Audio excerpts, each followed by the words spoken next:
Warning, I get a lot of names wrong in this one. Bear with me, and apologies to people with OCD.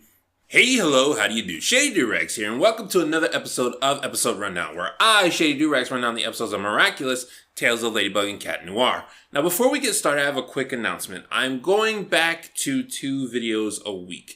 I had to stop doing that because of the move and then unpacking and blah, blah, blah, blah, blah. But I'm going back to it mainly because it's getting really difficult to get these Miraculous videos out despite the fact that they're so easy to make. And I don't want to stop doing them. So I'm going to try to make either Wednesdays or Thursdays. I'm debating about it. Like just simple videos like these Miraculous ones. It won't always be Miraculous, but just the more simple videos. I want to do those in the middle of the week, and then the more heavily edited videos, I'm going to try to do those on my usual Sunday uploads. But that's that. We are on episode, what is it, 20? I want to say 20 of season 2, Reverser. And I had a lot of fun with this one. I had some nitpicks, but overall I had a lot of fun. So the episode starts with Marinette and this new guy. And of course, whenever there's a new person, you automatically know they're going to be the Akuma of the week. So it starts with Marinette talking to this new guy who is an artist. He's good at telling stories, but he's not good at drawing pictures. Marinette suggests he come to their art club after school. And he decides to do it, but he's extremely shy. So he's real nervous about people seeing his writing. And this is something a lot of kids can relate to, as they're learning who they are. Like any kind of art that you do, you don't really want to show anyone. You're very scared of disapproval. Adults go through this. But he does wind up going to the club, and everybody there is welcoming and whatnot, and they actually do want to see his writing. He's still nervous about showing them, and of course, who should show up but Chloe? Chloe, who decides to mock him and suggest that everyone's art but hers isn't very good. And there's this teacher there who, in my opinion, he sounds like the main character from How It Should Have Ended. But I think I've heard his voice somewhere before. I'm guessing that in the French version, he's played by a very famous French celebrity, because this character doesn't really do a whole lot in the story, and it's very odd for them to add a new character like that without him being an Akuma. So I'm guessing he plays like he's a celebrity of some sort, and I feel like he's the English version of him is a celebrity too, but I can't quite place where I've heard his voice before.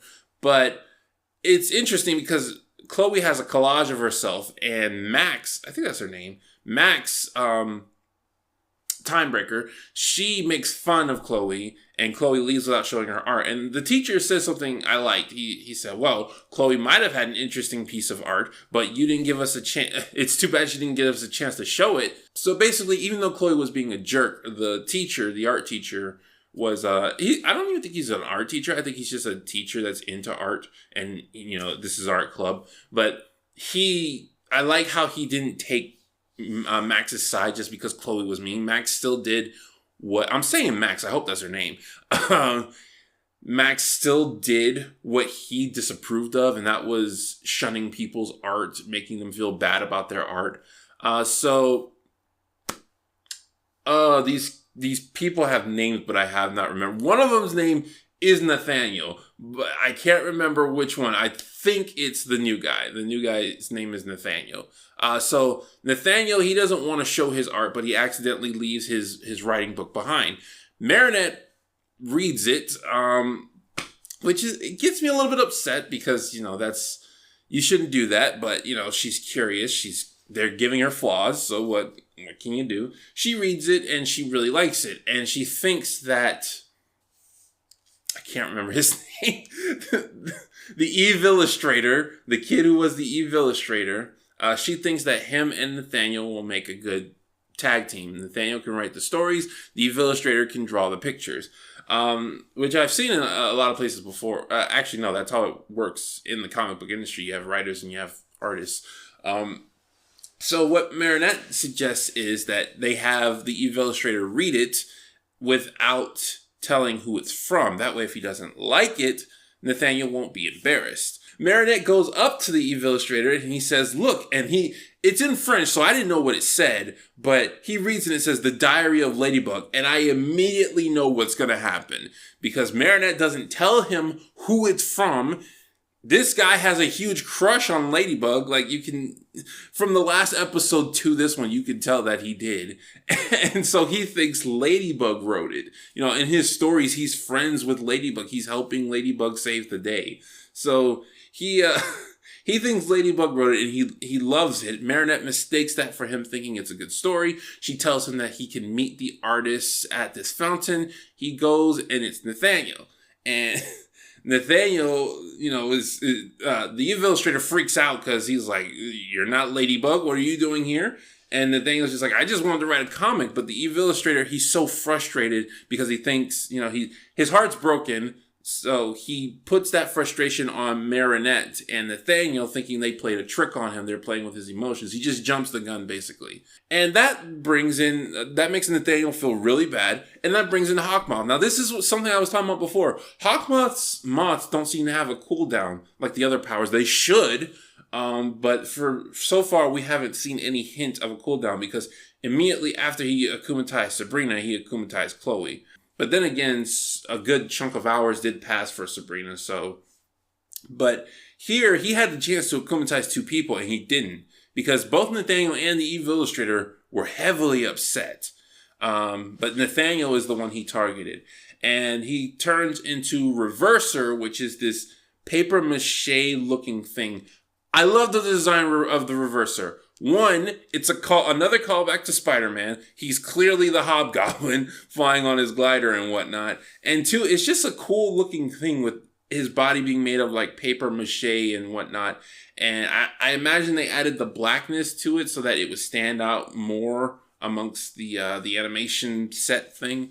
But I really do like his design. I like his powers too. He has the power he can change something about you as long as it's the reverse version of yourself.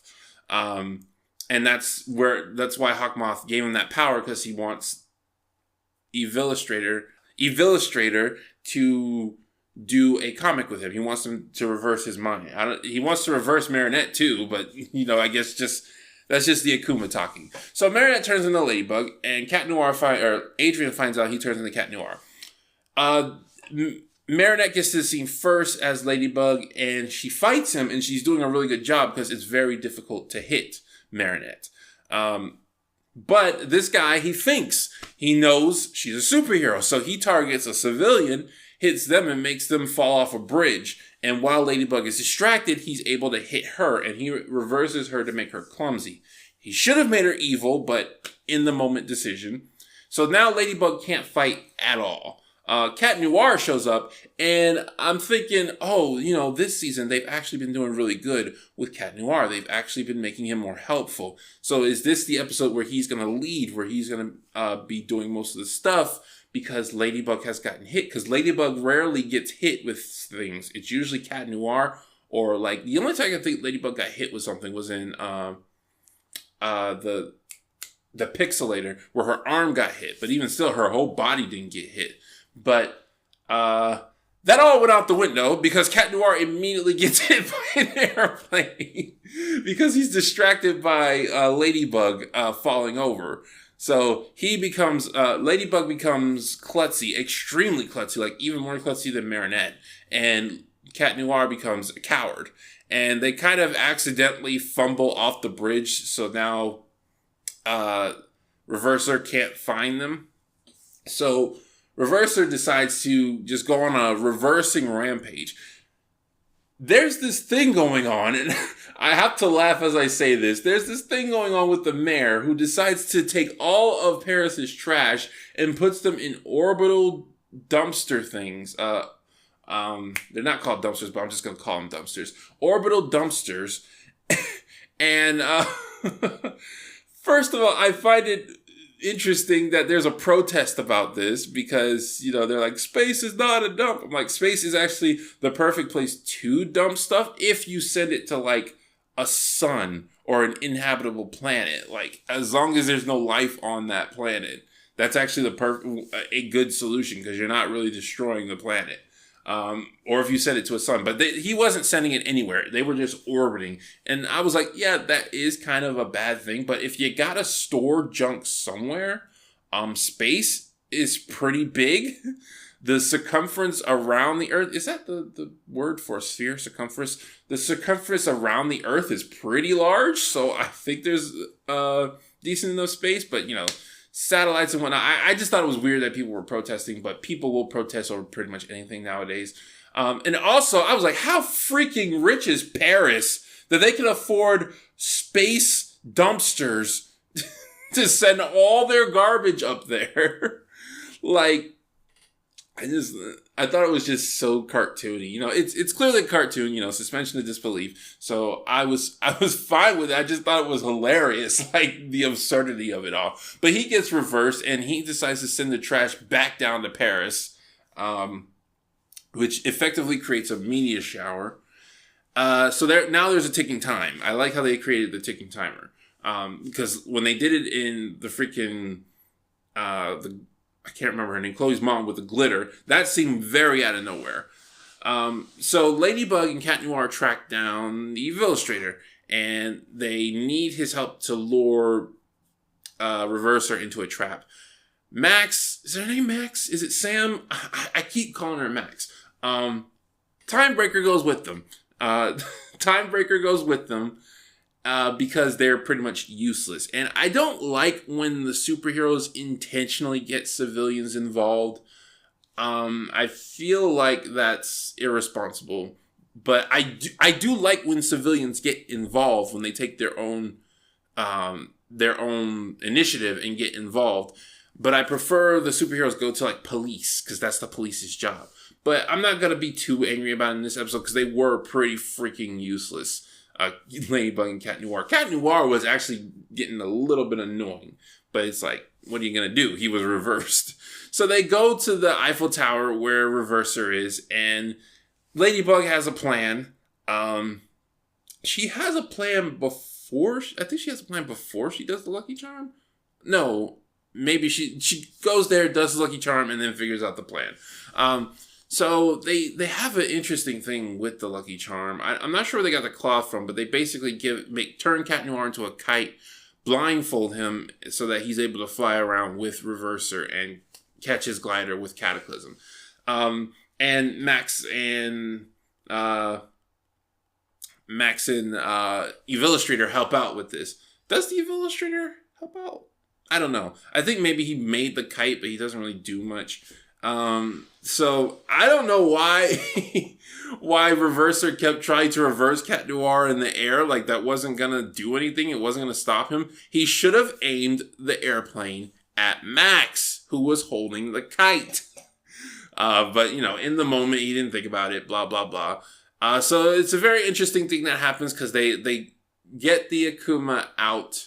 Ladybug immediately does the miraculous Ladybug thing where everything is restored. Cat Noir, it was so refreshing to see Cat Noir turn back to his old self. I did not think I would miss Cat Noir that much. The brave Cat Noir who actually acts. I did not think I would miss him that much.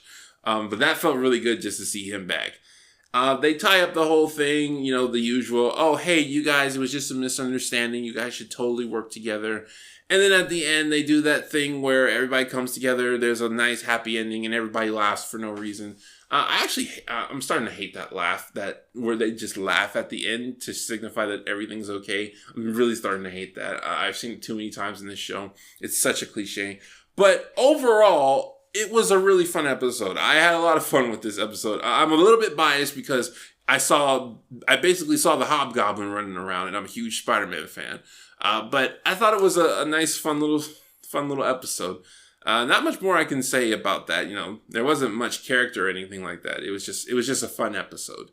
So that's that, and I will see you guys next time for episode 21.